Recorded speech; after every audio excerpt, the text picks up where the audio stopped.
Well, palagi natin sinasabi, no, we've been consistently repeating it. Itong nangyari kahapon, ang pag-aresto kay dating Pangulong Duterte ay hindi ho, itong pangyayaring ito hindi ho dahil kay, sana ito natin yung pansin natin, hindi kay Presidente Duterte, kung dun sa mga biktima ng AJK, napakarami po nila.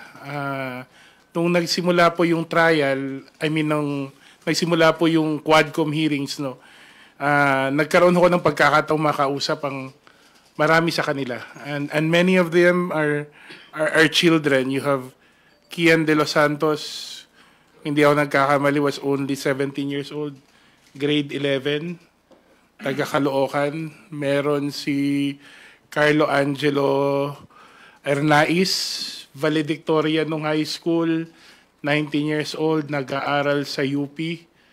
Ang ginawa sa kanya, nawala siya, bibili lang sana ng merienda, pero nakita after 10 days, if hindi ako nagkakamali, ang sabi ng pulis, dinakip siya dahil sinubukan niyang i-hold up yung isang taxi driver. Nandun si Reynaldo Colot de Guzman, 14 years old, taga Nueva Ecija. Nandun si Danica May Garcia, 5 years old, taga Dagupan. Nandun si Althea Barbon, 4 years old, taga Negros. Si Skylar Abatay, 4 years old, taga Cebu. Yung taga Cebu, nasa likod lang siya ng motor ng tatay niya.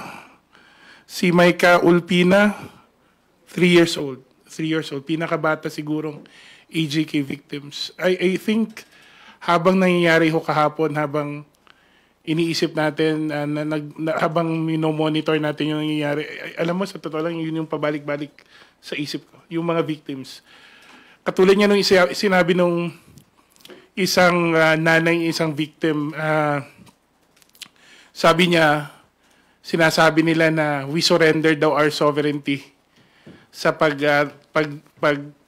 sa pagka-aresto ni former President Duterte dahil sa ICC warrant. Pero hindi ba mas nakakalungkot na kailangang isang korte sa labas ng bansa pa ang mag-utos para magkaroon ng hustisya yung mga AJK victim? Hindi ba nakakalungkot yon?